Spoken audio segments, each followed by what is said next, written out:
are now on our concluding episode on love and joy. Discover the connection. Now, kung mapapansin po ninyo, parang kamakailan lang, no? Ngayon, nasa first quarter, halos patatapos na naman yung first quarter ng taon.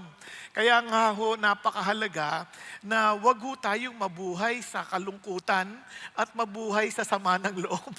Di ba? Kaya nga, love and joy, yung ating yung pagmamahal ng Diyos sa atin, at ganun din ang ating pagmamahal sa Kanya, yun ang magdudulot ng totoong kagalakan sa buhay. Amen? And isipin nyo, sa ikli ng panahon na meron tayo dito sa lupa, pagkatapos nabuhay ka pa sa kalungkutan, miserable pa yung buhay, kawawa naman, parang sayang naman, di ba? Kaya pakisabi mo sa katabi mo, kaya huwag kang papayag na mabuhay sa kalungkutan. Ayan. Sige, sabihan mo, huwag kang mahiya. Sabihin mo sa kanya, kaya okay lang matulog ka. Basta mahalaga, masaya ka. Di ba? Biro lang. Pero totoo lang po, isang bagay yan na dapat nating maintindihan. Alright? Now, ngayon, inaayos pa kasi nila yung computer. Pero di bale, may kikwento ako sa inyo. Now, yaman din lang ito yung ating pinag-uusapan. Meron kikwento sa inyo. May isang mama, may mga pulis, nilagyan nila ng one way yung daan. Hindi naman talaga one way dati yon, no? Nilagyan nila ng one way. Tapos, dumaan ngayon doon yung, Christian pastor pa, nagda-drive, dumaan doon. Hininto ngayon ng pulis, sabi niya, tabi mo, ganyan. Sabi niya, bakit po? Hindi niyo ba nakita one way? One way. Sabi niya, hindi naman one way dito, nagdadaan ako dito eh. One way nga, tingnan nyo, halika, bumabaho kayo, pinakita. Nga, one way nga. Sabi ganon, paano po yan, sir? Di kailangan ko na ho kayong tikitan. Kailangan ba talagang matikitan? Alam nyo, kahit pastor yan, minsan natutokso din, di ba? Sabing ganon eh. Sige sir, ganito na lang. Ano bang Tagalog ng one way?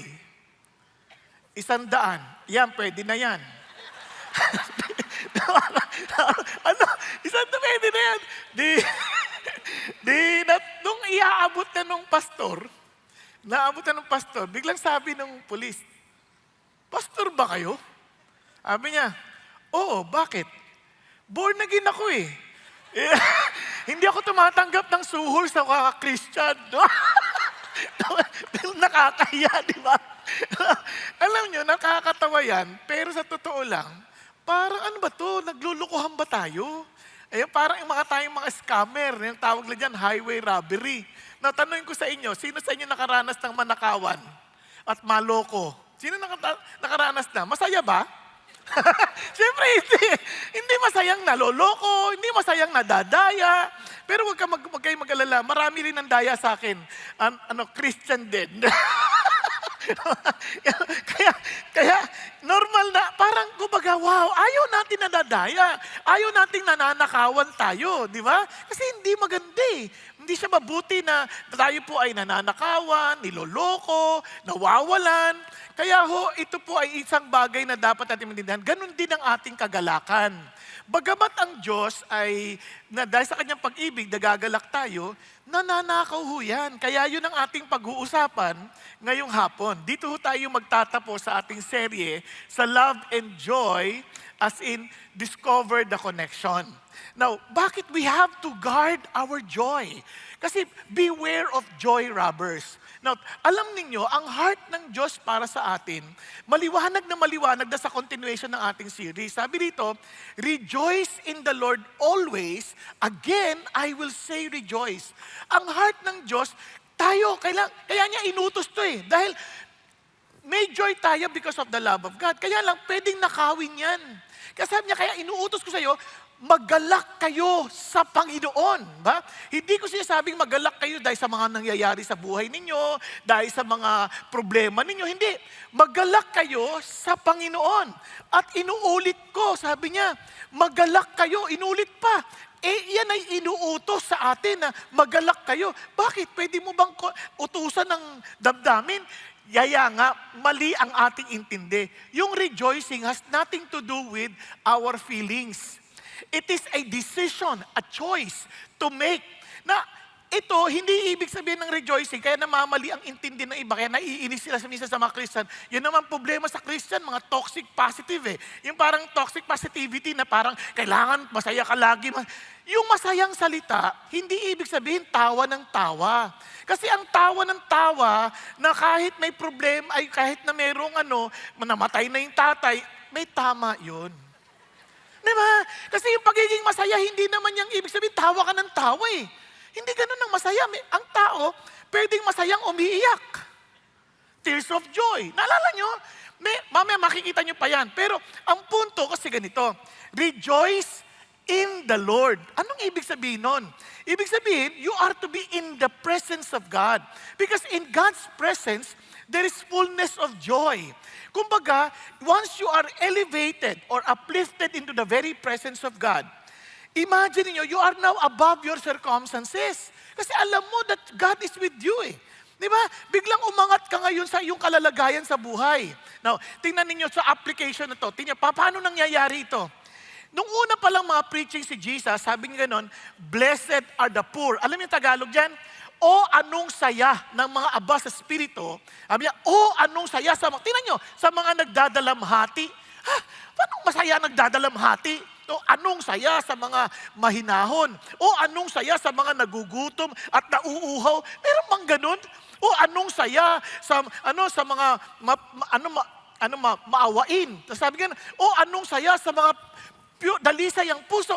Now, balikan natin. Ano sinasabi niya dito? Pansinin nyo, laging may for. For theirs is the kingdom of heaven, for theirs shall be comforted, for they shall inherit the earth, for they will be satisfied. And sabi niya, for they shall receive mercy. Lahat pansinin nyo, pati ito, blessed are the people insult you. Meron pa namang masayang taong iniinsulto at pinipersecute. Sabi niya, ang sinasabi niya ito, for your reward in heaven is great. So ano sinasabi niya? Ang rejoicing na pagpili, meron kang hopeful expectation. Nakuha? Kasi kahit ito nangyayari sa akin, ito ang gagawin ng Diyos.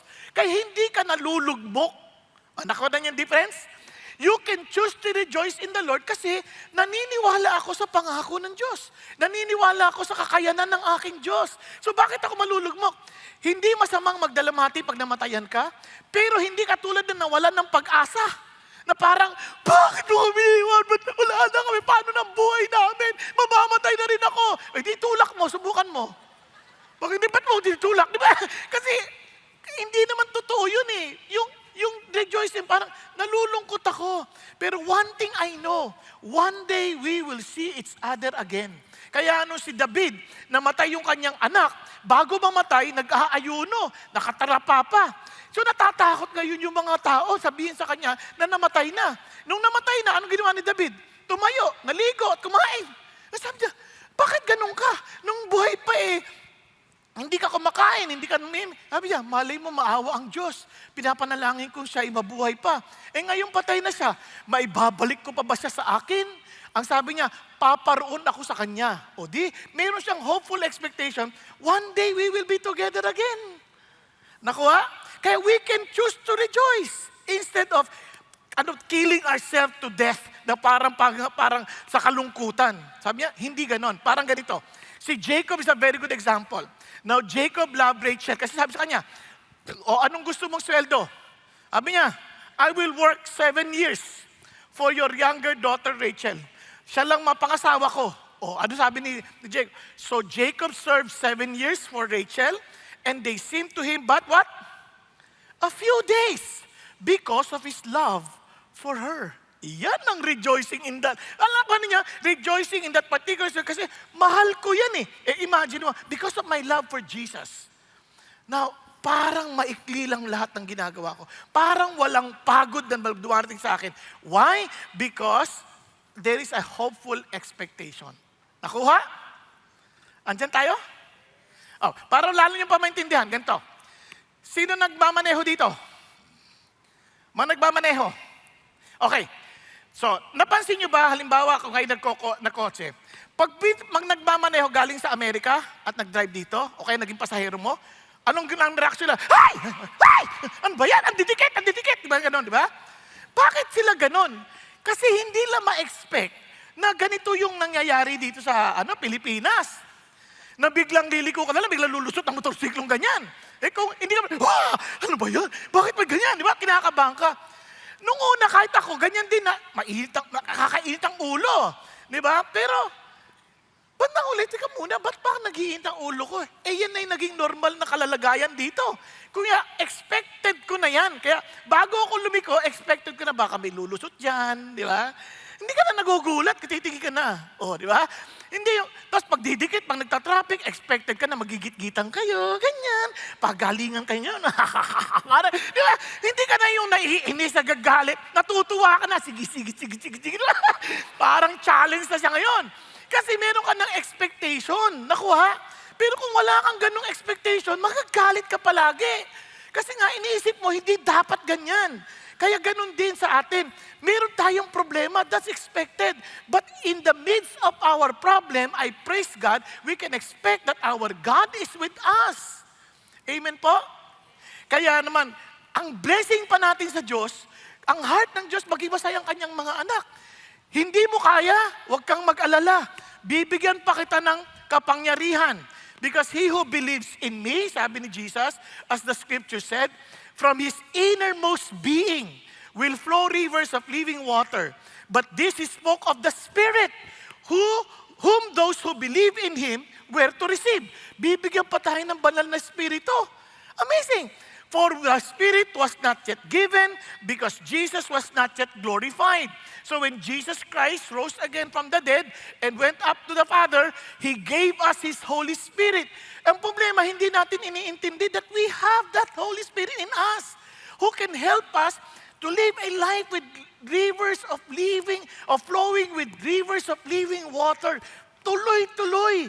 Yun ang nagbibigay ng galak sa atin. Kaya the fruit of the Spirit is love, joy, peace, patience, kindness, goodness, gentleness, di ba? Faithfulness, self-control. Naku po, kaya imposibleng hindi lumabas yan. Kaya lang, pag hindi mo nararanasan yan, ang tanungin mo, baka wala ka kay God. Kasi andyan yung Holy Spirit. Kaya ang mga Christians, tinan nyo, noon sa Acts, and the disciples, look at the words, were continually filled, what? With joy. Again ako nakatikit to, and with the Holy Spirit. Ang malungkot na reality ngayon, sa totoo lang, maraming nagsasabing Christian, but they never understood what it means to be filled with the Spirit of God. Binigay sa atin ng Diyos yan. Yan nga ang distinction ng Christian sa hindi. You may proclaim or profess yourself to be Christian, pero kung walang Holy Spirit sa iyo, you're just having a religion. Kasi yung Holy Spirit, real yan. It's a person at work in every believers or followers of Jesus Christ. Nako, kaya nga inutos yan eh. Be filled with the Spirit. Do not get drunk do not get drunk with wine that leads to dissipation, but be filled with the Spirit. Kaya alam mo, kasi ang Holy Spirit will glorify Jesus. Kaya alam mo, itutulak ka ng Holy Spirit na iluwalhatiin si Jesus Christ. Kaya nga, ulitin natin, rejoice in the Lord always. Again, I will say, rejoice. Kaya ito ay utos. Kaya kaya na natin ito gawin. Pwede natin piliin. Hindi ko pipiliing malungkot sa lalagay na ito. I can choose to rejoice because the Holy Spirit is with me and the Lord is with me. Di ba ang laking bagay nun? Ngayon, ano ngayon yung mga robbers na yan? So yan ang ating pag-uusapan. So guard your joy. Bantayan natin. Now that is at work in us, now it is now our responsibility to guard the joy that God has given us. Paano? Sabi nito, parang WWC. Huwag niyo kalimutan ha, WWC, Wrestling World Council. Bakit naman ganyan? Kasi, parang si Jacob, nung takot na takot siya, nakipag-wrestling siya di ba? Hanggang sa tumapang na siya, nawala na yung takot niya, go na siya. Haharapin niya si Esau, kasi takot niya, maiisaw siya Now, for us to guard ourselves from joy robbers, kailangan ma-identify natin yung mga robbers na yon. Tama? Kasi mahirap, yun ang pinakamahirap na ma-identify. Ito, nilinaw na ni Paul. Ano-ano yan? WWC. Worry. Sabi mo, worry. Parang apat lang kayo. Ulit, worry. Yeah, wrong thinking. And covetousness. Ayan. So, meron ka ng idea, ito, babantayan ko yung sarili ko dito. Kasi bakit? Tingnan nyo ha. Worry. Pag-usapan natin worry. Sabi ng Bible, look at this. Be anxious for nothing. Diba? Doon pa lang sa simula, wag natin muna po sa be anxious, parang inabi, oy, wag kayo wag kayo mag-aalala. Yung word na anxious, divided minds.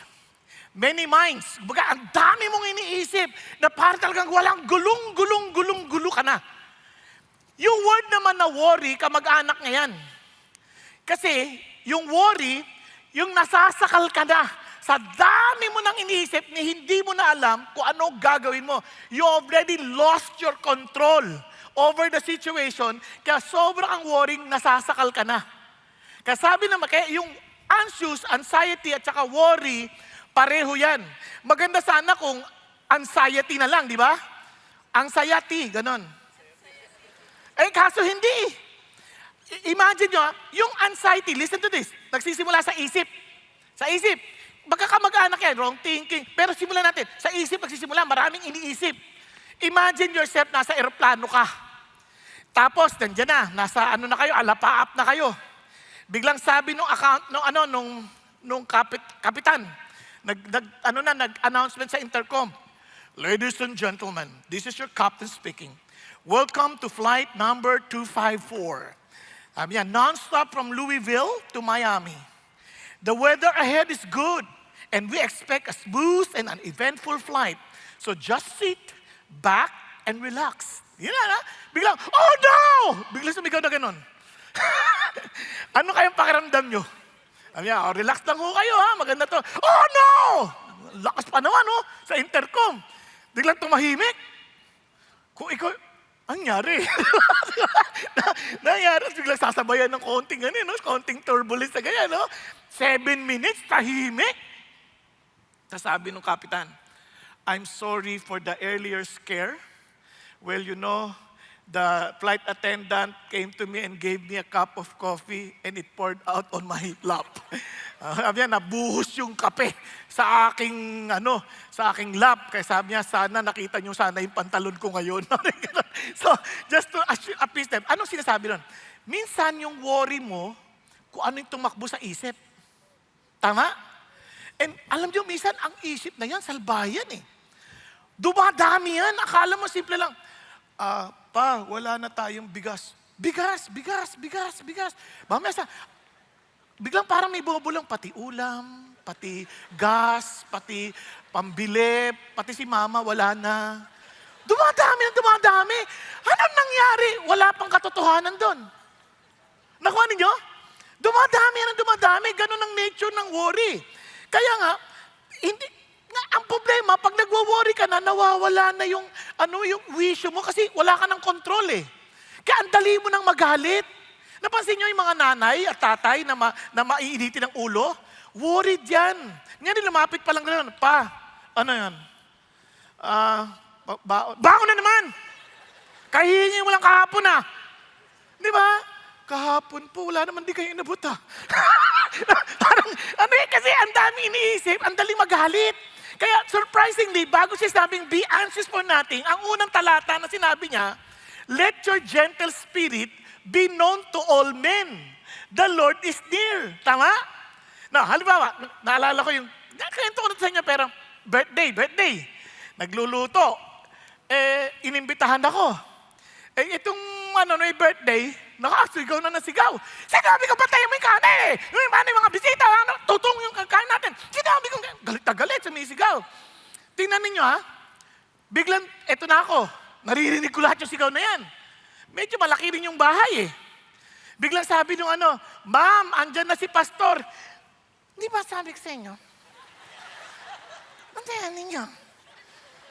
Tapos, ay pastor, kamusta kaya? Sandali lang, pastor Sabi ko sa inyo, yung pagkain niyo. Ano pansin nyo? Kaya yung word na yon, the Lord is near, kasama mo si God Kaya ka naiinit ang ulo, nakalimutan mo may kasama kasi God Akala mo solo mo lang ang buhay. Kaya parang wala kang kasamang pumasan. Kaya nagagalit ka, naiinit ang ulo mo. Buti sana kung ganun lang. Kaya nawawala yung saya natin kapag tayo ay anxious. Hindi lang yun. Hindi lang gentle. Tingnan nyo yung turo naman ni Jesus. Sabi ganun, for this reason I say to you, do not be worried about your life as to what you will eat, what you will drink, or not your body as to what you will put on in life more than food. Tingnan nyo dito. Look at the birds of the air. Marami sa atin, worried na hindi na natin napapansin yung mga ibon eh. Sa kalawakan, na hindi na natin naiisip, Lord, itong mga ibon na to, buhay pa rin oh. Ilang beses ko na itong tinirador ah. Parang pag-isipan niyo mabuti, hindi sila nauubo.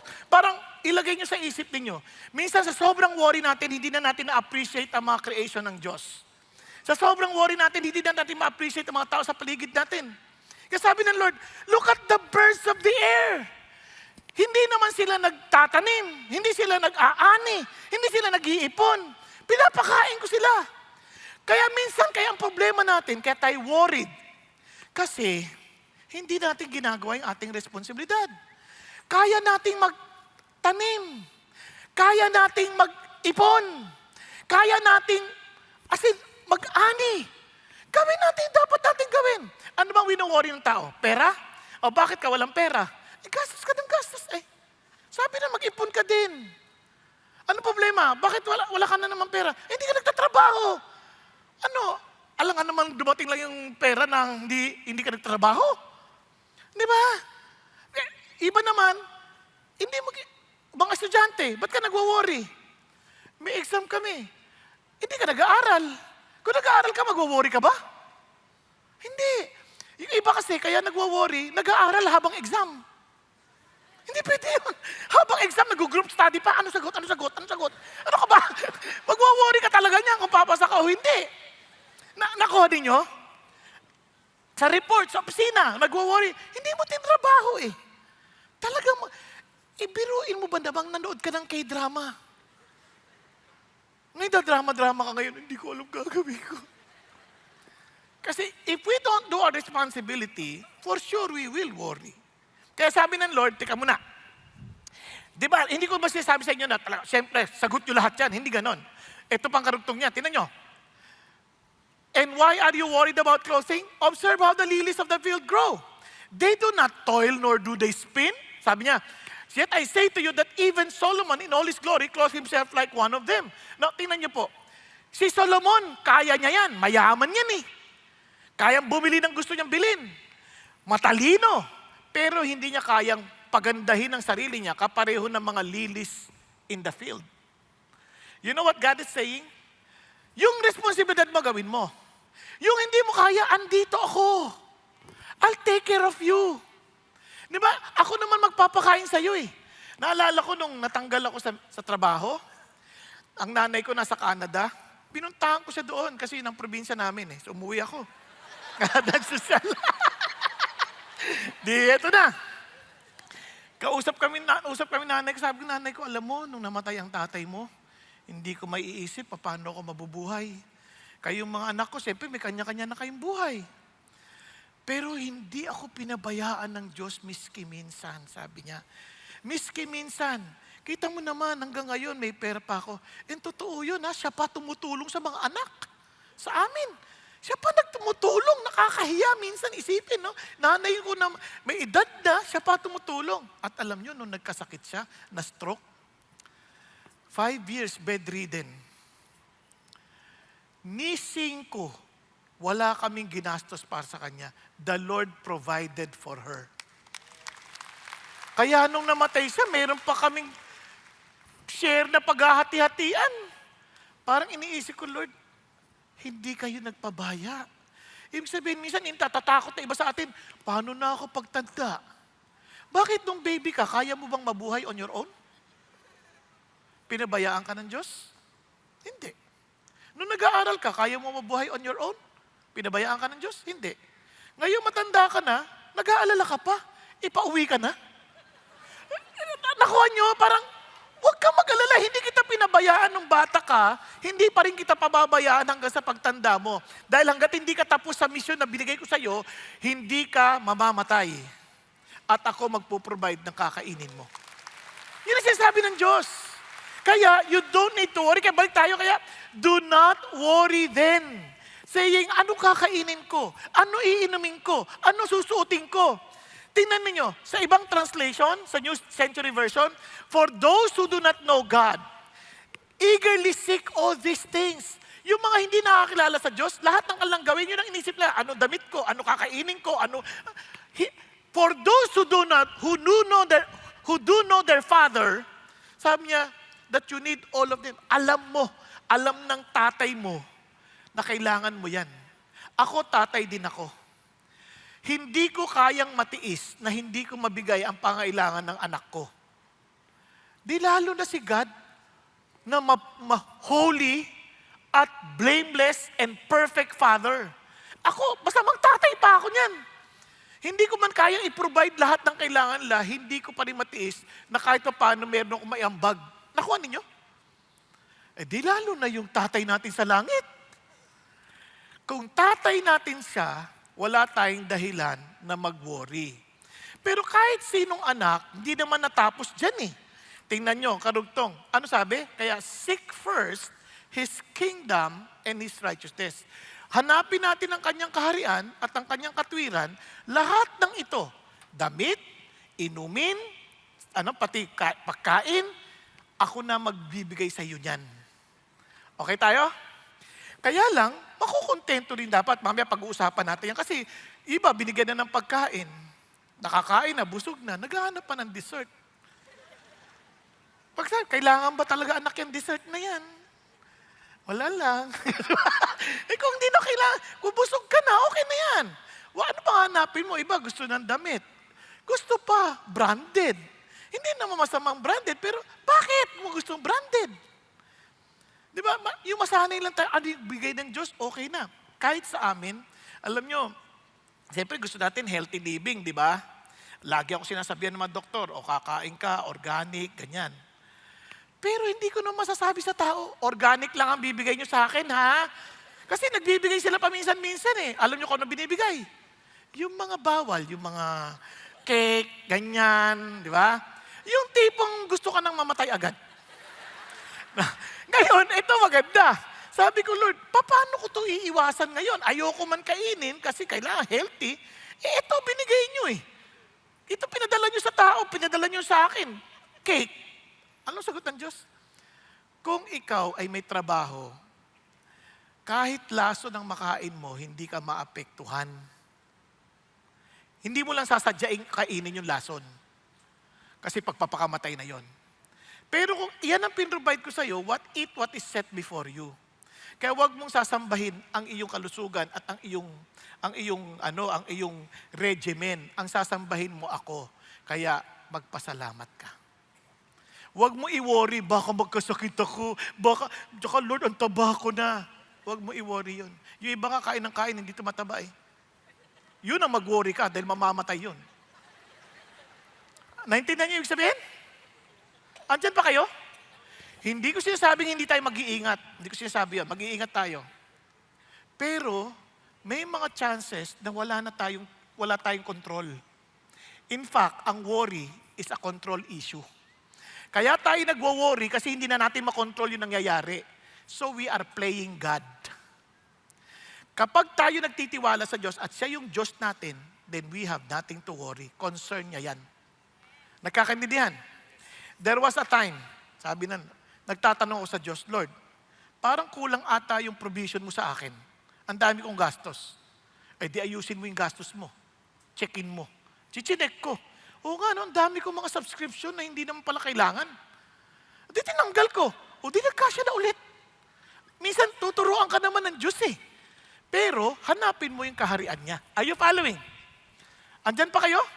Kaya when we are afraid, put your trust in God. In whose word I praise, in God I put my trust, I shall not be afraid. Di ba? Ang sarap. O balik tayo ngayon ulit. Kinipicturean mo pa pala. Hindi, kasi baka mag-worry ka, sabi mo, ay, wala na! Alam mo naman mapagmahal din akong tao eh. No. Kaya kunan mo na agad. Okay na. Now, sabi ng Bible, be anxious for nothing. So ano nang gagawin natin? upo na lang tayo. Hindi. Everything, lahat, by prayer. Sabi mo, mag-pray mo. Ano ibig sabihin ng prayer? Sabihin mo sa Diyos. Basambahin mo si God. Yun ang word of prayer. Generic yun. Sabihin mo kay Lord, mag-pray ka, tumakbo ka kay God. Tapos supplication, banggitin mo sa Kanya specifically ano problema mo. Sabi mo, Lord, nagwo-worry ako, wala pa akong asawa eh. Di ba? Nagwo-worry ako. Anak, ba't ka nagwo-worry, wala kang asawa? 5 years old ka pa lang. Di ba? Parang gano'n. Sasabihin mo kay God, wala namang masama doon eh. Sabihin mo kay God. Tapos ito, sabi gano'n, and let your request, at pero with thanksgiving, Lord, thank you ha, kasi hindi ko pa sinasabi, alam mo naman talaga yung pangangailangan ko eh. Pero sabihin mo yung concern mo. Tapos sabi niya gano'n, then let your request be made known to God. So ano ngayon ang request mo? Kunyari, Lord, nagwo-worry po ako sa kalusugan ko. So anong gusto mo? Gumaling? Yan, sabihin mo kung gagaling ang gusto mo. Sabihin mo yung request mo. Kasi iba ang nire-request, Lord, may sakit ako eh. Bigyan mo ako ng pang-ospital. Yun ang ni-request mo eh. Di pupunta ka sa ospital ngayon. Tapos pwede mo namang request, Lord, pwede niyo po ba akong pagalingin na wala ng ospital? Pwede mo naman sabihin, i-request mo. I-request mo, hindi naman masama. Hindi ko siya sabing yun ang sagot niya lagi. Kundi, at least, alam mo kung ano yung ni-request mo. Sa halip na mag-worry ka, sabihin mo na lang kay God. Tama? Sino dito nagwa-worry? Be honest, huwag kayo mahiya. Sino nagwa-worry? Okay. May oras ka mag-worry. O di may oras ka mag-pray. Tama? Sabihin mo kay Lord, mag-pray ka. Lahat ng alam nyo ba, would you believe, lahat kong pinagpe-pray, bago mag-preach, Lord, nagwo-worry ako doon sa tao na tutulog lagi. Sinasabi ko, Lord, yung tao na to, itong mismo to, baka may sakit siya, pagalingin mo. Hindi ko sinasabing, kunin mo siya, walang ganun. Pagalingin mo, baka may sakit. Di ba? Baka laging pagod. May mga tao kaya natutulog, huwag niyong husgahan. Baka may karamdaman. Dapat ka concern kayo, bakit ito hindi na umiimik? Di ba? Pagpe-pray nyo din. Kaya, isang bagay na napaka-importanting ating titignan. Kaya naman, sabi ng Panginoon Diyos, sabihin mo, now, how would you know that you have prayed? And the peace of God.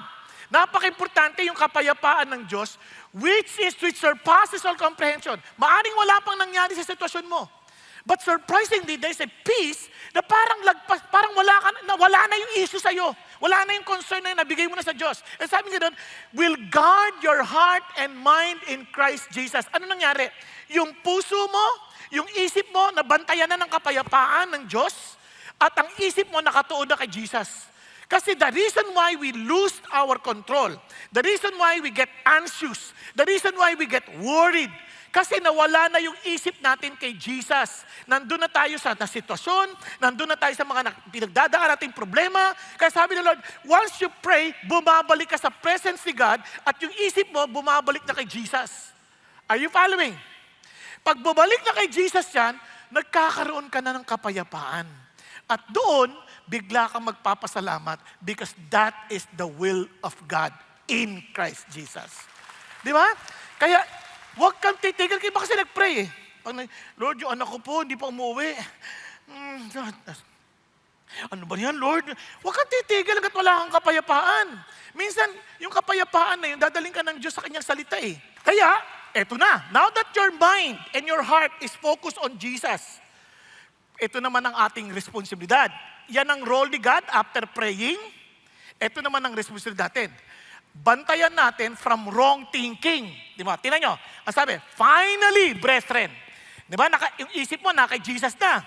So it's now up to us, sabi niya, whatever is true, whatever is honorable, whatever is right, whatever is pure, whatever is lovely, whatever is of good repute, if there's any excellence and anything worthy of praise, dwell on these things. Yung word na dwell, keep on meditating on these things. In other words, binigyan ka na ng kapayapaan ng Diyos. Are you following? Now, nakatuon na yung isip mo kay Jesus. Kaya naman, panatiliin mo ngayon yan nakatuon kay Jesus. Dahil yun yung part natin. Babantayan natin ngayon yung ating isip. Kasi anxiety sa mind. Nakuha ninyo? Worried. Kaya babantayan mo na ngayon yan. Kaya anong dapat nating iniisip? Sabi ni Lord, tinayal, di waliwanag naman. When you say dwell, ito sinasabi niya, you are to reason, parang tinalabanan mo yung utak mo. You are to calculate, you are to ponder. Ibig sabihin, minimeditate mo, pinag-iisipan mo ng mabuti. You meditate, you deliberate. Alam nyo, minsan makikipagtalo ang sarili mo. Sabi ni Lord, ganito, pero bakit ganito nangyayari? Tapos, nagtatalo ka ngayon. You have to process kung yun nangyayari sa'yo. Tama ba? Are you following? So, disiplina yan. Kasi nga, tayo gagawa niyan. You are to dwell on this thing, sabi ng Lord. So, anong gagawin natin? Anong batayan natin? Paano pag nakipagtalo na? Ito sabi ng Lord, whatever is true. Remember, yung heart natin at mind, nakatuon kanino? Kay Jesus. Kasi the peace of God will garrison your heart and mind in Christ Jesus. Babantayan niya yan. So, it's now up to you. Baka naman tumakas ka dyan sa garrison na yan. Nakuha mo? So, kaya kailangan dito, you focus again, laging kay Jesus. Whatever is true. Ano yung true? In the light of Jesus. Nakuha? Hindi, mali yun eh. Mali intindi nila sa akin eh. Kailangan patunayan ko sa kanilang mali sila, tama ako. Hindi ganoon. It is about, kasi magwo-worry ka pa rin dun eh. It is about Jesus. Ito ba, kung ito totoo tungkol kay Jesus, then I'll stand on it. Kasi magbubulong ang diablo ng mga kasinungalingan. Sabihin niya, totoo ba na hindi ka pababayaan ni Jesus? Di ba? Minsan, totoo ba si Jesus? Magtatalo ngayon yan. So, papaalala mo, hindi. Sinabi ni Lord sa akin to ganito eh. Nangako siya, naranasan ko yan in the past, ganito. Doon nakikipagtalo ka. Are you following? So, you need to keep your mind on Jesus. Nasabi nga rito, whatever is honorable. Whose honor? Your honor? Our honor? Pag gano'n ang ating basis na pinagtatanggalan, kailangan ko pagtanggol ang sarili ko, reputasyon ko nakataya. No. Is this honorable to Jesus? Nagkakaintindihan yan? Is this honorable to Jesus? Kasi kung hindi honorable kay Jesus to, okay nang hindi honorable sa akin. Naalala ko noon, mayroon ako mga tao gusto idemanda. Kasi sinisiraan ako eh. Didemanda ko to. So sabi ng Lord, kung didemanda mo sila, bakit? Kasi Lord, yung pangalan ko ay nasisira eh. Ano mas importante? Pangalan mo o pangalan ko? O nga no, pangalan nyo. O, di wag mo sila idemanda. Kapatid mo yan sa Panginoon. Ganon. Pinunit ko ngayon demanda. Di ba? At alam nyo, after several years, ayun, si Lord na nagpatunay na siya ang kasama ko. Nakukuha niyo ibig sabihin? Kaya, minsan naghahantay ng mga kakampi. Alam mo, sinisiraan ako dyan, wag na. Hindi mo naman tungkol sa honor mo to eh. Sa honor ni Jesus. Kasi the more you try to keep your honor, nadi-dishonor si Jesus. Tama? Kaya yun ang sinasabi ng Lord. Kasi sabi niya, whatever is right. Ano yung right? Yung hindi kaliwa. Kaya huwag kang mangangaliwa. Layo. Tama din yun. Pero, ano yung right? Right in the eyes of God. Hindi right in our own rights. Hindi yung karapatan ko, ipaglaban ko. Hindi. It's about what is right in the eyes of the Lord.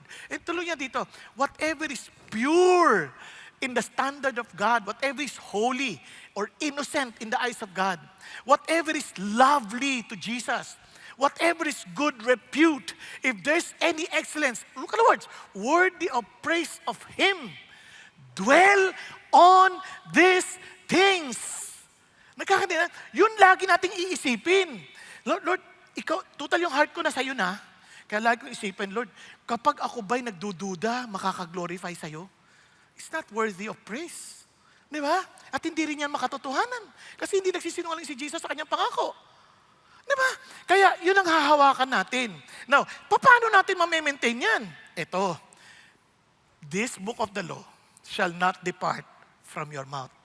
Lagi mo yang pag sinabing hindi mawawala sa iyong mga labi, kasi out of the abundance of the heart, the mouth speaks. So, mandaling salita, pinupuno mo yung puso mo ng salita ng Diyos. At bukod na yun, sabi niya, you shall meditate on it day and night. Lagi mong pinag-iisipan. Yung word na meditate, para yan yung pagkain ng baka. Yung dinidescribe yung pagkain ng baka. Nakakita na kayo ng kumakain ng baka? Sa mga hindi pa, parang ganito yan. Napansin yung baka, pag napunta kayo, nguya ng nguya yan. Kahit wala nang kinakain, nguya pa rin na nguya. Kasi ang style nila, pag nguya, lulunukin ng konti. Tapos ilalabas ulit. Ngunguyain na naman. Ang asim na nun, ha? Pero siyempre, hindi sa kanila dahil hindi naman tayo baka eh. Alam nila yon. So, ilulunukin ulit, ngunguyain na naman. Parang sinasabi ng Diyos, every time you read the scripture, pinag-iisip yung mabuti, paano to sa totoong buhay? Paano to sa larangan ng para makilala ko si Jesus? Ano ba yung sinasabi niya tungkol sa Kanya? Talagang pinag-iisipan mo ng mabuti. Mula sa salitang ito, ano sinasabi ni Jesus na dapat kong gawin? Ano ang dapat kong gawin? Naalala ko ganito ni Pastor Peter kanong umaga. Nung may nagsabi sa kanya na mayroon siyang cancer, noon pa to ha, noon pa, mayroon siyang cancer. Sabi niya, pinroses nila mag-asawa. Kung ako may cancer, mamamatay ako. Kay Lord naman ako pupunta. So, ba't ako matatakot? Di masaya ako. Tuloy na natin. Biyahe na tayo. Kasi yung pinro-process nila, meaning, kasi yung itong word of God na meron ko eternal life, minemeditate nila, ano yan sa totoong buhay? How does it affect me and in my decision making? Nakuha? Andyan pa tayo? So, yun na sinasabi dyan. Kasi sabi niya, so that you may be careful to do according to all that is written in it. For then, you will make your way prosperous, and you will have what? Success. Yung idea, then He will give you discernment. He will give you wisdom. Nang sa ganun, you will be successful. Amazing, no? Kasi sa dami nating problema, nagwo-worry ka. And as you meditate on the Lord, yung mga actions mo ngayon, tuturuan ka na ngayon. Is it lovely? Is it true? Is it glorifying to Jesus? So hindi ka na kailangan daya, hindi ka na kailangan loko, hindi mo nakagagawa ng bagay na alam mong hindi magiging glorifying sa Diyos. But you keep on meditating on the Word of God. O, sino sa inyo nagbabasa ng Bible? Sino sa inyo natapos yun ng buong Bible? O, ulitin ko, baguhin ko ang tanong. Sino dito hindi nagbabasa ng Bible? Ulit. Sino dito nagbabasa ng Bible? Okay, yung di nagtaas, anong binabasa niyo? Hindi kayo Bible ba to? Hindi ka sigurado eh. Now, yung hindi pa nagbabasa ng Bible, maaaring ang dahilan, hindi pa kayo marunong magbasa, pwede rin yun. Pero ito isang bagay. If you are serious with God, He will teach you what to do. Nakuha? He will teach you what to do. But if you are serious to know what is pleasing to Him and you want to be freed from wrong thinking, meditate on His words. Kaya targeting nyo, matapos yung Bible. Alam nyo, yung iba sa inyo napoprostrate, di ba? Sabihin, ay, hindi ko na naman natapos ngayon. Sa susunod na lang ulit. Hanggang numbers lang ako. Tuturuan ko kayo. Meron kayong, di ba? Bible parang calendar. Kung saan kayo natapos, sa tigil kayo halimbawa, balikan nyo ulit. Matatapos nyo rin yan. Siguro after 10 years, tapos nyo na. No, I'm just kidding, but if you are serious that you really want to know Jesus more, you ask God, Lord, speak to me and reveal yourself to me because I want to know you more. Ito po, hindi sa pagmamalaki. I read the Bible 2.5 times a year with different translations. Nagkakaintindihan tayo. Kaya 3 translations sa isang taon, 2.5 times. And I praise God. Dahil the more I get to know God, the more I get to know Jesus, lalong tumatapang ang aking, yung tapang ng buhay ko at natututo akong magmahal at manatiling nagagalak. Naintindihan? Andyan pa kayo? Di ba? Alam nyo, pag tumatanda ka na, sa totoo lang, nagbabago ng maraming bagay. Pati pabango, puting bulaklak na. Dati, kahit, di ba, may parang paano-ano pa Giorgio Armani, mga ganun, no ba? Ngayon, white flower lang. Pwede na. Pasensya na kayo kasi nahihilo po ako, kaya naglalanghap-langhap ako na, parang ako nanginginig pag di din ako. Joke. Pero balik ko tayo dito. So, the point is this. Hindi natapos doon. Tingnan nyo, kung bakit sabi you need to keep on learning. Hindi natapos. Kasi the things you have learned, you need to keep on learning, receiving and hearing and seeing in me. Look at what the word. Practice these things. Kasi hanggat hindi mo pinapractice yung word, yung minemeditate mo, hindi mo pa yan alam. Di ba kasi sa atin, sa ating education, parang Greek way of education tayo. Pag na-graduate ka na, alam mo na yan. Sa Hebrew way of education, hanggat hindi mo ginagawa, hindi mo pa alam. Kaya sila, OJT talaga sila. Kunyari, ang daming graduate na accounting. Mapapasa pa sa board exam. Pero pagdating na sa actual na trabaho, hindi alam ginagawa.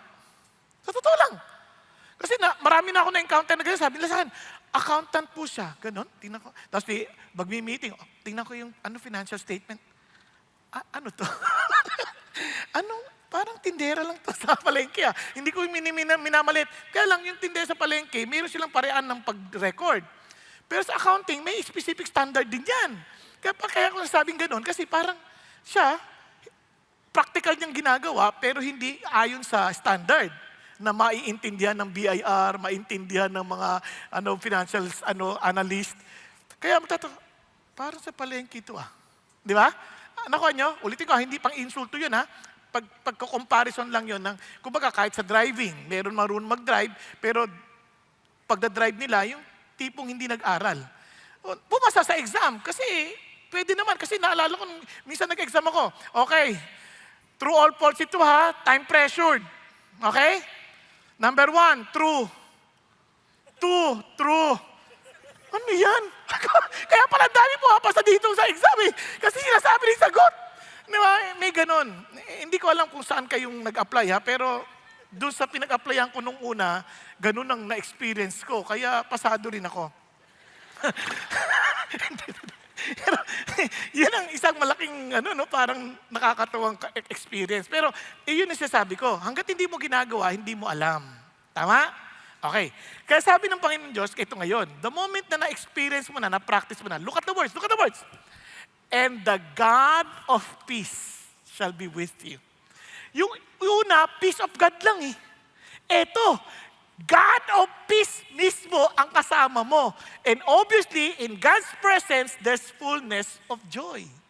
Dahil tama na yung isip, at yung isip na i-action na. Kaya maraming tao, we want deeper teaching. Anong klaseng deeper teaching bang hinahanap mo?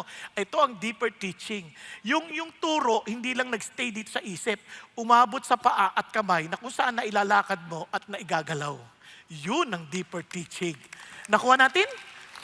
Totoo na hindi mo lang sabi, si Jesus tagapagligtas ko. Hindi, alam ko, tagapagligtas ko siya. Hindi lamang sa eternity, kundi kung niligtas siya sa eternity, then He can also deliver me from my present predicament, my present problem, my present vices, my present issues, kasi my God is my Savior. Are you following?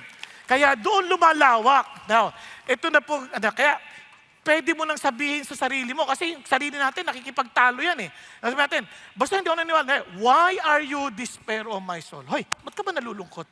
Pwede ba magpuri ka sa meron kang sabi niya, ba't ka ba nababagabag? Umasa ka sa Diyos. Don't allow yourself to talk to you. You talk to yourself, telling Him about the Word of God.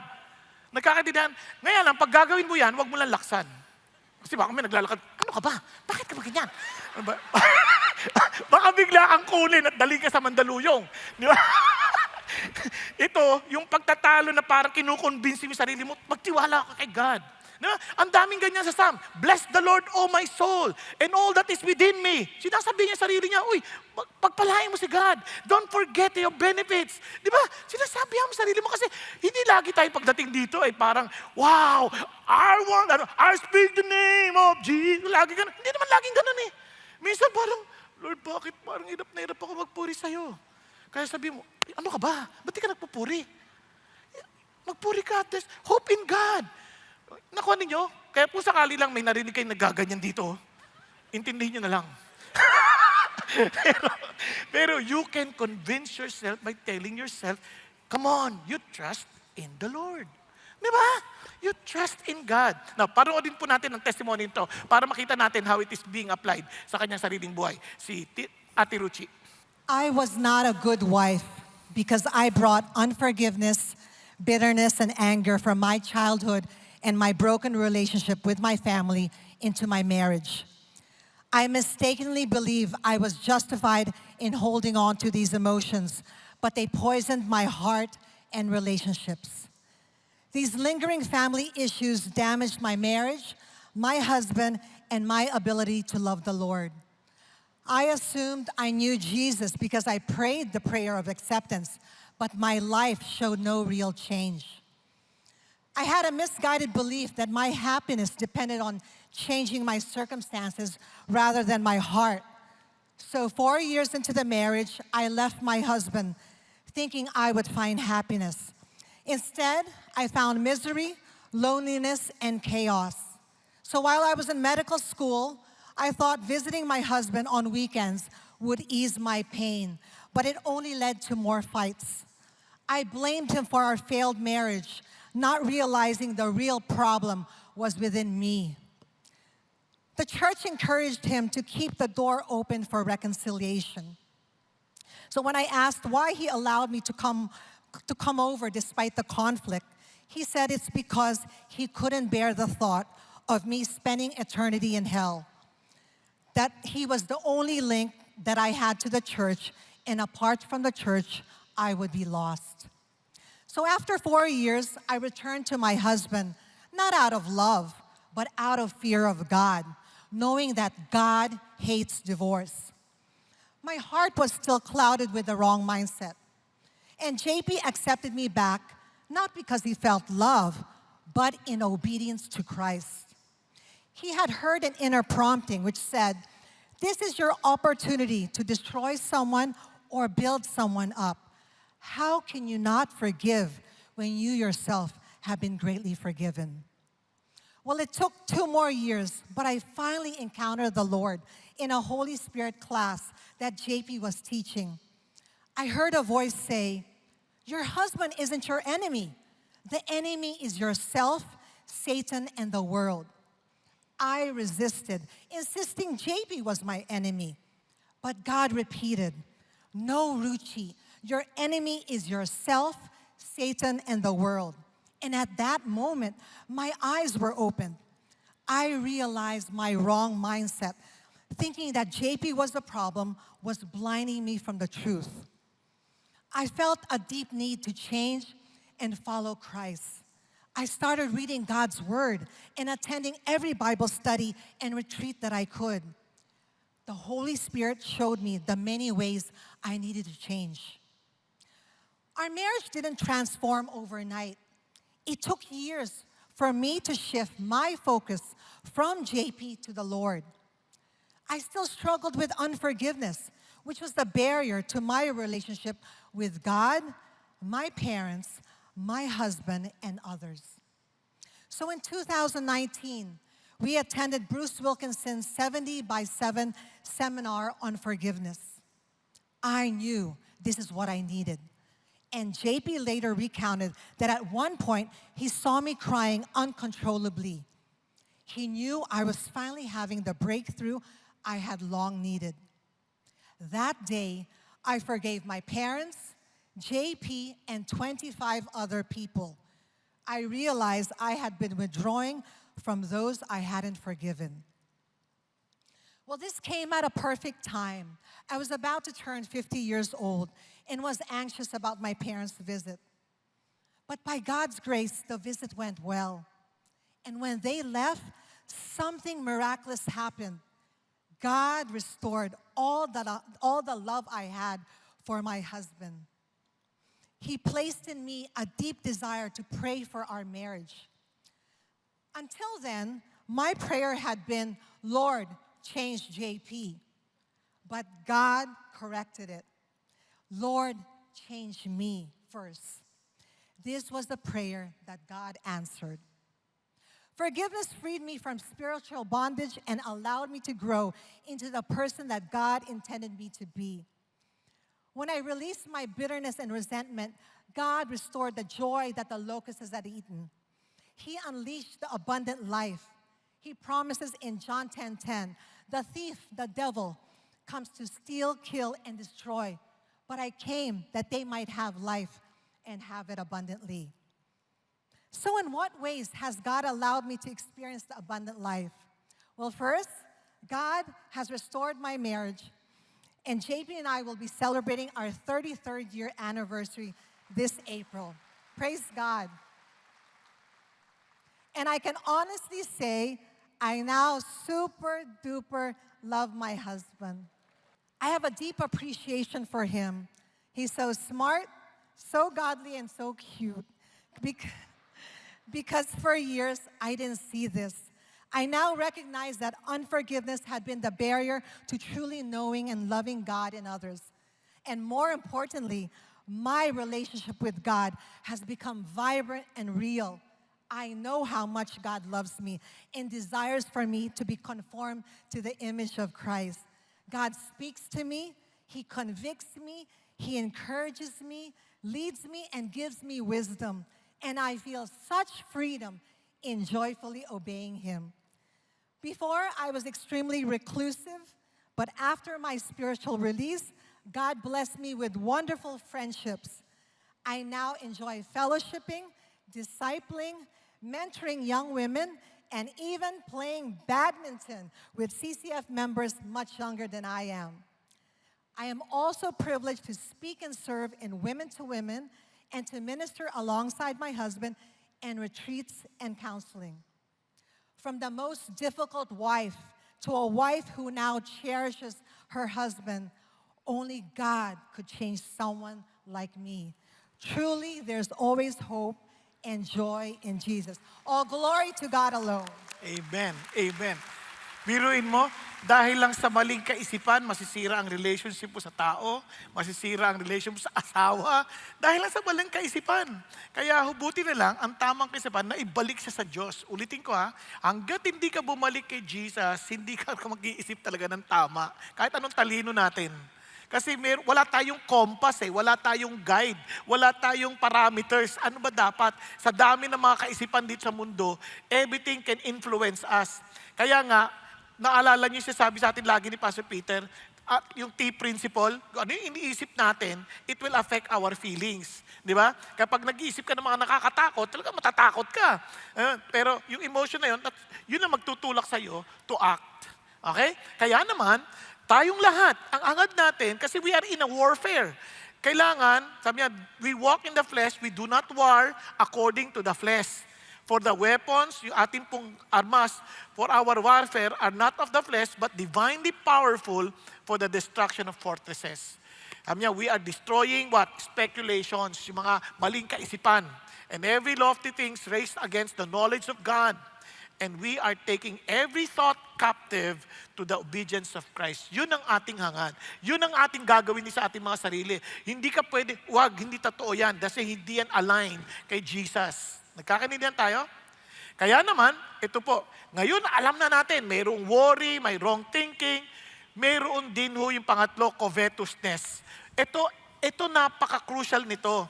Tingnan nyo sabi ni Paul, I rejoice greatly in the Lord that at last you renewed your concern for me. Indeed, you were concerned but you had no opportunity to show it. Siguro, sa karanasan ni Paul, yung nagsusupport kasi itong mga taga Philippi sa kanya. Ngayon, sabi niya, parang natigil for a while kasi siyempre nakulong din. Ngayon sabi niya, pero nagpapasalamat talaga. Nagmasaya ako kay Jesus. Sabi niya, masaya ako sa Panginoon Diyos. Lalo na nung naramdaman kong yung concern niyo ulit. No? Kaya lang, binabantayan niya yung sarili, nag-iingat siya kasi yung isip, pwedeng mag-isip ng masama Ano to, nangihingi na naman? Siguro nangihingi ito. Parang ganyan, di ba? Kasi sabi ni Paul, hindi.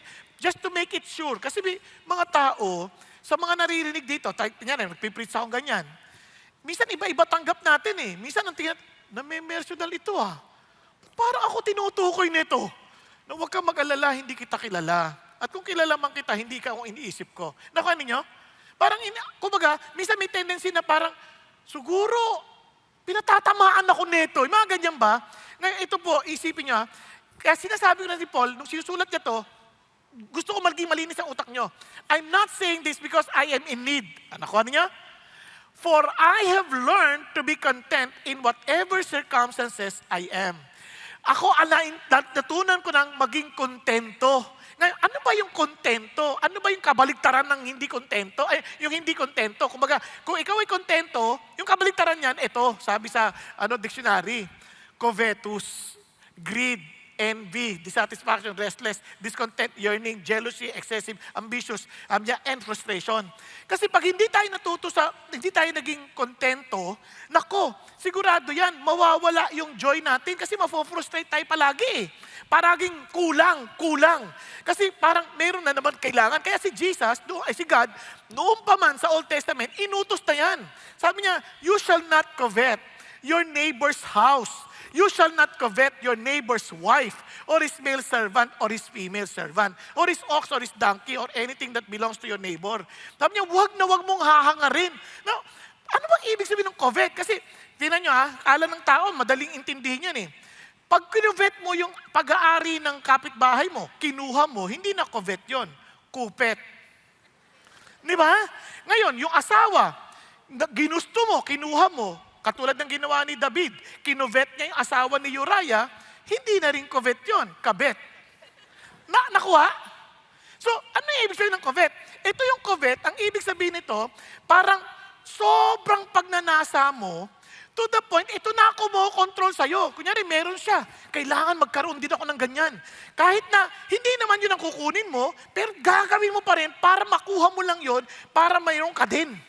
Di ba? Tuloy, yung nagko-control sa'yo, hindi na yung necessity, kundi yung sobrang desire, yung covetousness mo, ang nagko-control sa'yo to do something. Andiyan pa tayo. Kaya, tuloy, hindi tayo nakakapag-isip ng maayos. Kaya nga po, sabi nga ni Pastor Peter kanina umaga, comparison is the death of contentment. Sa tuwing lagi tayo nagko-compare sa iba, ay bakit siya may ganun? Ay bakit siya ganito? Wala na, patay na yung contentment. Kasi hahangarin mo ngayon ano meron yung ibang tao eh. Eh sabi ng Lord, you don't need to. Bakit mo hahangarin? Una sa lahat, iba ka sa Kanya. Iba yung pangailangan mo sa pangailangan niya. Iba yung kakayanan mo sa kakayanan niya. Iba yung responsibilidad na binibigay ko sa iyo sa binibigay ko sa Kanya. So hindi mo kailangan i-compare yung sarili mo dahil malaking kahangalan. Sabi nga ng Bible, ang i-compare mo sa sarili mo sa ibang tao. Kasi wala magkapareho. Kahit ako may anak akong kambal, hindi sila parehas. Tingnan niyo yung katabi niyo. Dapat nga magpasalamat kayo na hindi niyo siya kamuka. Di ba? Huwag mo na ihambing. Kasi, ibig sabihin, hindi kami mass-produce. Importante kami lahat. Nakuha ninyo? Kaya, kapag tayo kumpara ng kumpara, ay talaga hindi tayo makukontento. Kaya sabi ng Bible, for this you know with certainty that no immoral or impure person or covetous man, di ba? Na talagang lahat ng makamkam. Sabi niya, who is an idolater? Pagsamba rin pala sa Diyos-Diyosan yun? Yes, of course. Kasi you should have no other God but Him. In other words, only God can satisfy us. Every human being has a God-shaped vacuum inside. Na hindi, minsan akala natin, pag nakuha ko to, sasaya na ako. Pag nakuha ko to, sasaya na ako. Hindi yan mafulfill ng sino man tao o anumang bagay. Kasi it's a God-shaped vacuum. Hindi mag-fit. Kaya ang dami na natin ginawa. Sabi ko, eto, pag napangasawa ko si Alma, nako, masaya na ako. Umalma. Lorna naman. O hindi na naman nakayanan. Si Pe naman. Nag-ano rin, suplada, ganun. Ay, nako, si Maria na lang nga. Si Maria naman.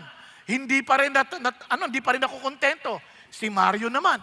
Lahat yan, nahahanapan mo ng paraan. Kasi hindi ka makontento Parang you're looking for something that will fill up your God-shaped vacuum. Nagkakaintindihan tayo? Hindi sa pang-iinsulto or whatever. It is a reality of life. Minsan nakala natin, pag nakuha ko itong pera na to, sasaya na ako. Hindi ba katotohanan yan? Tingnan niyo si Jim Carrey. Noon siya po ay nagbigay, siya yung in-announce sa mag-award, sa Golden Globe Award. Sabi nga, Jim Carrey, two-time Golden Globe awardee, sabi gano'n, o winner. Alam niyo sabi niya, nung siya po yung magbibigay ng award, sabi niya, thank you. Sabi niya, thank you.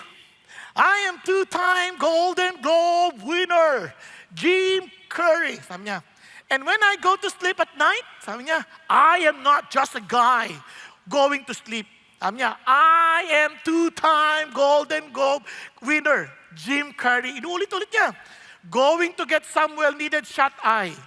And when I dream, I don't just dream any old dream. No, sir. I dream about being 3-time Golden Globe winning actor Jim Carrey. Because then, pag nanalo na ako ng pangatlo, then, I would be enough. Sabi niya, it would finally be true. Sa kawakas, magiging totoo na. And I could not stop this terrible search for what I know ultimately won't fulfill me. Sabi niya, kahit na pangatlo, gusto ko na naman pang-4, pang-5, pang-6, hindi ka masasapatan. Kaya nga sabi ng Bible, if you cannot be enough with money, nothing else will be able to have you enough. Hindi talaga kakayanin. Kaya sabi ni Paul, binalikan niya, I am not saying this because I'm in need. I have learned to be content in whatever I am. Ano sinasabi ni Paul? Tuloy natin. Sabi niya, I know how to get along with humble means. Kahit anong sitwasyon, I know how to live in prosperity. Kasi maraming tao kayang maging mahirap, pero hindi kayang maging mayaman.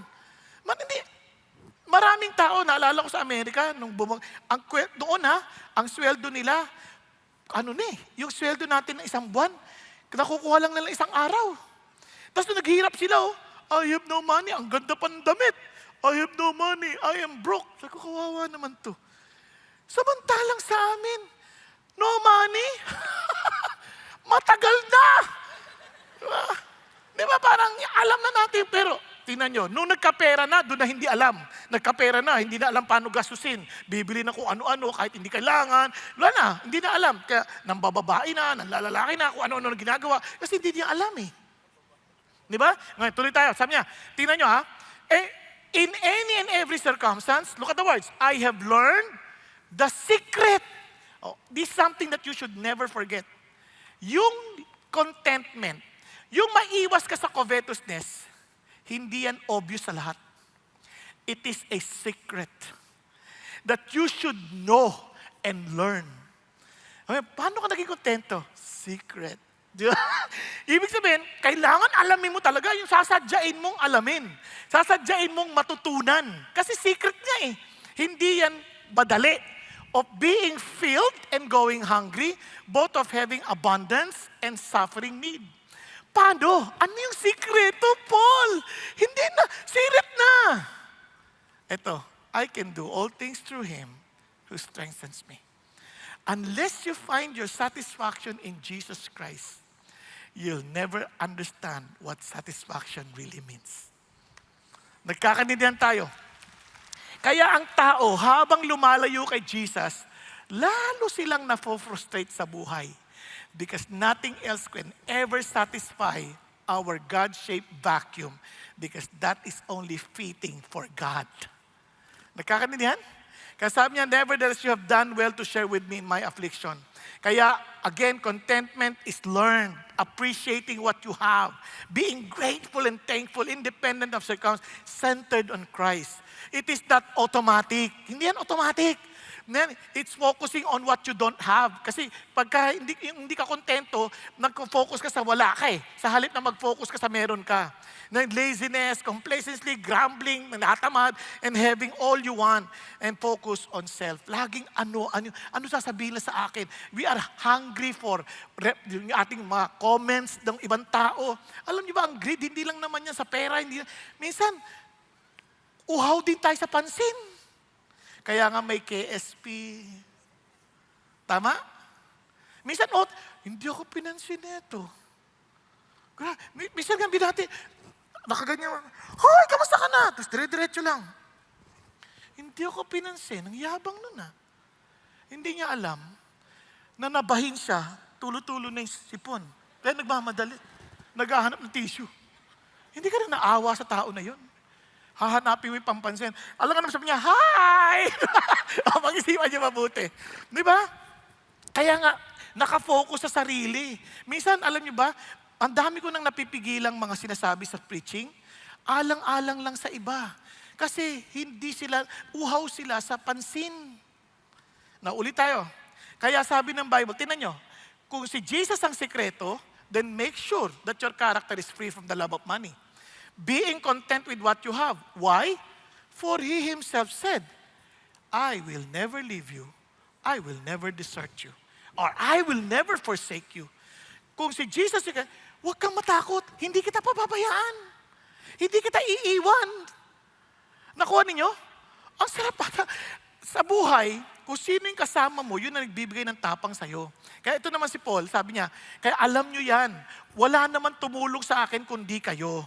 Kahit nung panahon na yun, ganun pa man, itong pinapaalala ko sa akin kung bakit ako kontento. Hindi naman nyo binigay yan sa akin, kundi sa Diyos. Kaya it seeks for the profit which increases to your account. If ever tinulungan nyo ako, sabi ni Paul, kung ako lang si Paul, di naman nyo ako tutulungan eh. Pero dahil ako ay lingkod ng Diyos, tinulungan ninyo ako. Tama ba? Kaya hindi ko rin pwedeng sabihin, tumulong kayo sa akin ha. Hindi, si God lang ang nagbigay sa kanila ng ganung burden dahil sa kanilang pagmamahal kay Jesus. Hindi dahil sa pagmamahal na kay Paul. Naintindihan po? Kaya sabi ni Paul, hindi yan para sa akin kasi para ito natututunan ninyo na yung ginagawa natin is to be a blessing to people. Kaya sabi niya ganoon, remember the words of the Lord Jesus, that it is more blessed to give than to receive. Kaya nga sabi rin ni Lord, yung gumawa sa'yo, yung tumulong sa'yo, nag-welcome sa'yo, dahil sa pangalan ko, i-reward ko yan. Nakuha ninyo? Kaya sabi ni Paul, binigyan natin kay Paul, sabi niya, kaya yung binibigay ninyo, kung ako sakaling tinulong sa akin, aalagaan ko din yan. Kaya kontento ako, masaya ako dapat, hindi ako nagre-reklamo. Bakit? Kasi in-offer nyo yan kay God. A fragrant aroma, an acceptable sacrifice, well-pleasing to God. Worship nyo kay God yan eh. And at the same time, I'm also telling you, yung binigay ninyo, huwag nyo sabihin, nagbigay ako dyan. Kaya bakit wala akong parking? Ako pa naman nagtatiles dito. Hindi, kay Lord mo binigay yan. Hindi mo binigay yan parang advance payment ng parking. Libre parking. Tama ba? Hindi, marami akong naranasang ganyang mga salita na narinig talagang galit na galit pa na bakit walang parking, gulo-gulo dito, nagtatayos naman ako dito. Di ba? May mga ganun tipo. Bakit hindi ako pwedeng umupo dito? May nakalagay na reserve. Nagtatayos ako dito. Hindi yan binigay para lang sa upuan mo. Makontento tayo sa Diyos. Binigay yan, binigay natin sa Diyos. Nakuha? Kasi hanggat hindi natin nakikitang kay God yan, hindi tayo makakontento. Eto na ba ang gandang pangako ng Lord? Kapag naintindihan natin ito ang pangako ng Diyos. Hindi para sa lahat to.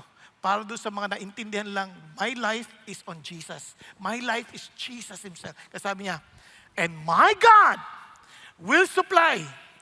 Ano sabi? May? May ba? May? Will supply. Ano ibig sabihin yan? Sigurado, for certainty, all your needs. Tama ba? Tama ba yung dinig natin? Hindi ba, Sam? Pati ba ng pustiso kasama dyan? Basta kailangan mo. Naintindihan? Pagpapaayos ng ilong. Kasama dyan?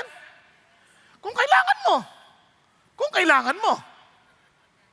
Kasi na-aksidente ka, tanggal ang uling mo. Kailangan mo. Anak ko pero kung gusto mo lang patangusin, dahil kailangan mo, dahil artista ka, pwede rin. Basta kailangan mo. Nagkakaintindihan? Ang sabi niya dito, according to His riches in glory. Halimbawa, si Bill Gates, nakita ka nangangailangan, binigyan ka ng $100. Yun ba yun?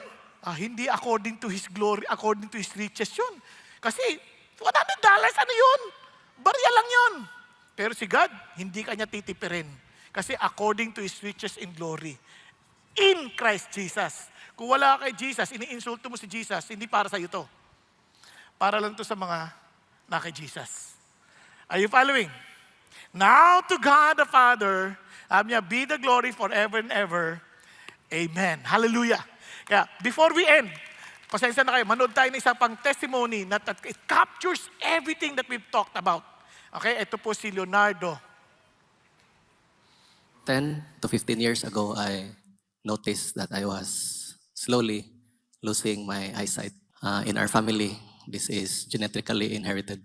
So I thought to myself it is best to prepare my family, myself, my children, my wife, for what is soon to come. So my two boys, I trained them how to take care of our pigs, since we also have a small backyard farm. And I taught them how to do the kapun of the piglets. I also taught them what medicines to inject when they get sick. So, and my daughters, I encourage them to learn how to manage the kitchen, how to cook. And my two boys even know how to cook the lechon. I prepared them for that, so that when the time comes, they will be ready to to face it together with me. I also taught them how to drive, even at a very early age, without license. They already learned how to drive the motorcycle and the car, and my eldest daughter. And my wife also learned how to drive. It was all for that preparation. And as the years passed, finally it came. I was not able to drive anymore. And my worries really started to sink in. My capabilities were slowly developed into insomnia, my worries. I was not sleeping. My best sleep was only for 2 hours a day for 2 years. And that was not yet the worst of it. When the time came that I cannot read and write anymore, since I was a teacher, so worry really started to sink in even more. My insomnia was now developed into a deep depression. So I was always angry, and of course, the one closest to the heat will be the first one to get burned. So that was my wife. She received most of the anger that I was expressing out from my frustrations. And still, that was not the worst of it. After some time, I started to hear voices in my head telling me to commit suicide since I was no longer useful and I have no purpose. No. But these voices inside my head was different from any voice because it would argue with me. I fought against it since I was a former seminarian. I did my best to pray all the prayers, memorized prayers that I learned. It was, to my surprise, that the voice would just laugh at me and would tell me, am I supposed to be afraid of that? So it was really very strange and very difficult for me since I really believed in what I was taught. I really had all my faith that it would really drive away all the demons that would disturb me. So it was just laughing at me. It was with me all the time to torment me every time I get frustrated. So as with many other nights, this time I thought to myself while crying, I did not pray my memorized prayers anymore. I said to God, Lord, my only hope will be to read your words in the Bible. But this won't be possible anymore since I cannot see. And if you will not help me, I might reconsider what this voice has been telling me for the longest time. So I prayed hard, I cried myself to sleep, not knowing whether God would help me or not. So the next morning, when I woke up, I asked my wife, Langga, maybe you can look for something in YouTube that would help me listen and hear something from the Bible. So she did. She looked for something or anything that she would be able to open. Accidentally, she opened CCF. We didn't know CCF back then. But I noticed that I've heard this Chinese guy in broadcast radio talking about Chinese characters, how it is connected to the Bible. So I listened. Then I noticed that these voices that was tormenting me was no longer there. So I was a little bit happy. But the reality is, I was still very depressed. I was still very worried for my wife, especially since I will not be able to work anymore. For my children who will be entering college, 5 of them, pretty soon at that time. As always, CCF would always encourage us to join the group. I thought to myself, maybe it would be good to join the group since they can hopefully help us pray for our situation. When we joined the D group, my first D group leader, Brother Fred and Sis Myla, they introduced me to the Bible app since I told them that I wanted to have a Bible but I cannot read. So they gave me the Bible app wherein I can listen to it. One day while I was listening to the Bible, I have came across Joshua chapter 1, but this time it was different. So Joshua chapter 1 says na Joshua son of Nun, my servant Moses is dead. Go and lead my people to the promised land. But there was this little voice coming into my head that told me, you change the name Joshua with your name and Israel with your family. I listened to it again and in my mind changed the name Joshua and your family with my name. And so it read, Junard, son of Leonardo, your previous life is dead. Go and lead your family to the promised land. As I was with my servants, as I am with my servants, so I'll be with you. Be strong and courageous. I will never leave you nor forsake you. Meditate on my word day and night. Turn neither to the left nor to the right. Only be strong and courageous. Have I not commanded you? Don't be afraid nor be discouraged. For I, the Lord your God, will be with you everywhere you go. These words, these promises of God, took away my depression. It gave me purpose, gave me meaning. I can be useful. I am not useless. I can be used by God. So please allow me to boast a little this time.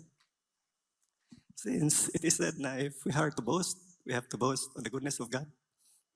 So because of that, my family, every night after dinner, we would read the Bible. We are now on the 7th year doing this. We read the Bible and I would give a little sharing about what we are reading. And just lately, around 1.5 years, I am with a friend, a local pastor in our place. It is a different story by itself, no, because it was impressed to us by God that we would go and share the gospel to people in our place who are very old, bedridden, and to the sick. And we've been doing this for a year and a half, like I said. And we were part of the welcome ministry for some time. And we plan to join the next gen because we can make our children get involved in the ministry. While in Welcome Center, it will only be me and my wife. So we want our children to be part of the ministry. Sa next gen, we can do it as a family. So I hope we'll be able to have that soon. So that is how God has healed me, blessed me, and protected me from what was so difficult in my life. I used to be very worried about losing my sight, but I learned the true contentment does not depend on my circumstance or found in my own strength. It is the work of Jesus in me. Through Him, I learned to be content in every season. He supplies everything that I lack, giving me the strength to endure, peace to trust, and the joy to rest in Him. My contentment does not depend on what I have, but is based on Him. So I am Leonardo Bumungan Jr., person saved by the power of God's word. Thank you. Praise God. Hindi ho biro yung pinagdaanan ng kapatid natin na nawalan ho siya ng paningin. And talagang nakaka-depressed. And yet, as I've said, Jesus is our true contentment.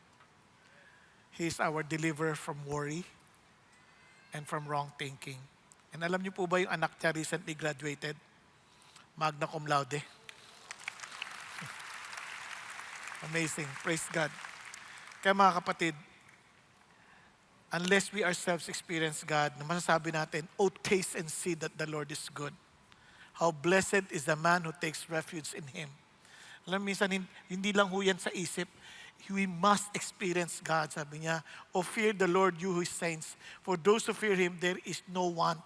Hindi ka mangangailangan dahil for sure, God will take care of you. And the young lions do lack and suffer hunger. But they who seek the Lord shall not in want in any good thing. Kung di man binigay ng Diyos, hindi siya mabuti sa atin. Pero kung kailangan natin at mabuti sa atin dahil mahal tayo ng Diyos, sigurado ibibigay niya. Ang tanong lang, have you really tasted God? Kaya masasabi mo rin sa puso mo, deep within your heart, whom have I in heaven but you? Besides you, I desire nothing on earth. Oh Lord, your nearness is my good. Nawala na rin po yung aking verses. Pero anyway, Sa awa ng Diyos, memorize ko pa naman. Pero ito isang bagay na gusto ko lang maiwan sa inyo. Don't just be religious. Experience God. Kaya naman ang Diyos, hindi naman tayo pinagkulang. He knows exactly that we need Him. And He's always waiting for us to come to Him. Tayo pong lahat ay yumuko sandali at pumikit. Kapatid, napakabuti ng Diyos sa atin. And alam ko some of us here are worried in life. And sometimes we've been meditating with the wrong things in life instead of focusing our eyes on Jesus. Iba sa atin ay we've been longing to have something. Iba naghahanap ng asawa. Hindi siya masama kung kailangan mo, ibibigay ng Diyos. Pero hindi natin kailangan hanapin. Iba sa atin naghahanap ng maraming pera.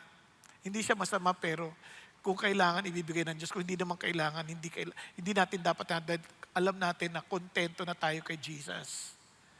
And unless we are satisfied with Christ, we will always look for something else na hindi naman makakakontento sa atin. Kaya mga kapatid, be honest to God. Iba sa atin pagod na. And sabi ni Lord, those who labor and heavily laden, come to me and I will give you rest. Learn from me, for I'm humble and meek. Take my yoke upon you. For my yoke is easy and my burden is light. Kapatid, be honest to God. Kung talagang sabi mo, Lord, pagod na rin po talaga ako. Trying my best to fix all my issues, my problems with my own strength and wisdom. But I need to come to you. Kapatid ko, ikaw yung kinakausap ng Diyos. Just raise your hand to God. Well, Lord, ako po yun. Pagod na po ako. I need you, Jesus. I need you, Lord. Hallelujah. Thank you, Lord. Stop pretending. Be honest to God. Yes. Huwag ko yung mahiya. Even dun sa nasa balcony, sa upper balcony, you come to Jesus and say, Lord Jesus, I come to you. I accept your invitation. Lord, inaamin kong pagod po ako. Inaamin ko po, Panginoon Diyos. Ang dami kong inaalala. Ang dami kong iniisip na hindi tungkol sa iyo, kundi tungkol sa akin. I'm so selfish. And Panginoon Diyos, marami akong hinahangad sa buhay na nakakalimutan ko ikaw lang ang sagot. Kaya Panginoon Jesus, inaamin ko ang aking kasalanan sa inyo. At tinatanggap kita bilang aking Panginoon at tagapagligtas at maging kasapatan ng buhay ko. Kaya Panginoon Jesus, pagharian niyo po ako. At pahintulutan ninyong mabuhay ako ayon sa kalooban ninyo, ayon sa palatuntunan ninyo. Kinukuha ko ang inyong pamato dahil batid ko ang iyong palatuntunan sa akin ang higit na nararapat at sukat na sukat para sa akin. Na hindi ko na kailangan magkunwaring maging isang taong hindi ako disenyo para doon. Salamat po, Panginoon. Salamat po sa pagbubukas ninyo ng aking mga mata at pagpapahintulot na ako'y magpakumbaba sa inyong harapan. Thank you, Lord. Thank you, Jesus. And I pray, Father God, for everyone in this room. I pray, Lord Jesus, to strengthen every family we represent. Allow all of us, Father God, to experience you, Lord Jesus. At hiningi ko rin, Panginoon, patuloy niyo kaming samahan na mabuhay, na may kagalakan sa aming puso. Dahil ito ang ipinag-uutos niyo sa amin. At salamat po na dahil kami may pag-asa sa inyo, at dahil kayo ang aming Panginoon, meron kaming lahat na dahilan para maging magalak. Thank you, God. In Jesus' name we pray. Amen and amen.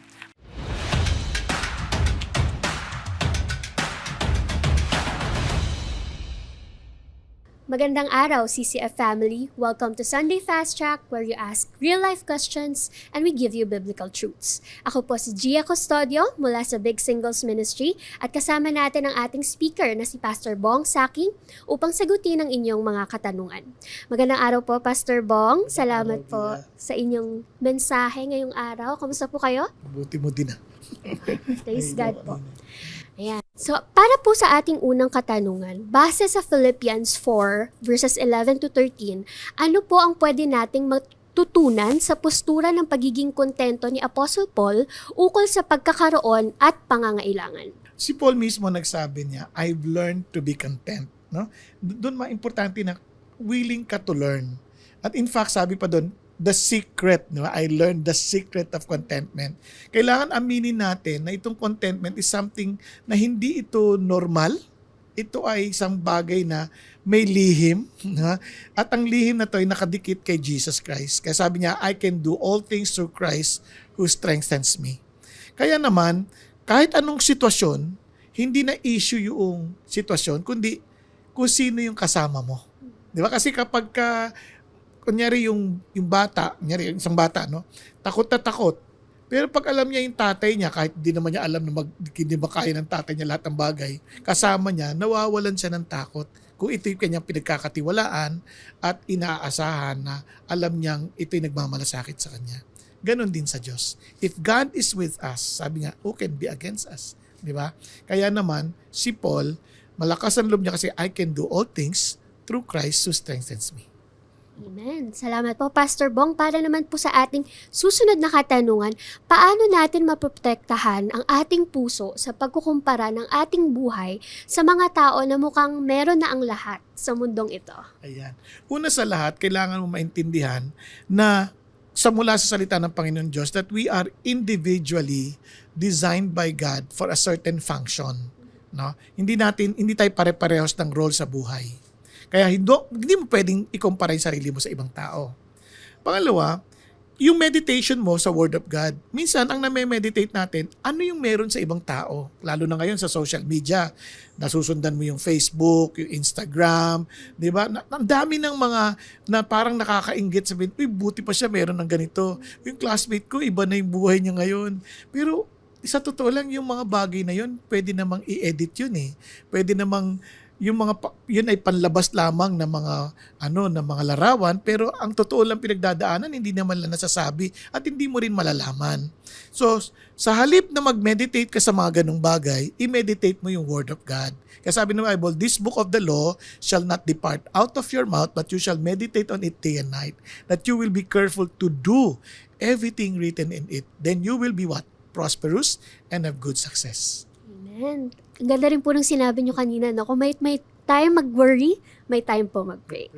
Amen. Para sa atin naman pong huling katanungan, paano po ba natin pwede maranasan muli ang kaligayahan sa Panginoon pagkatapos ng mga pagkakamali o pagkakadapa dahil sa kasalanan? Ayan. Naalala mo, pati yung pakiramdam natin na parang nagkamali na tayo, nagiging worry yan eh, nagiging anxiety yan.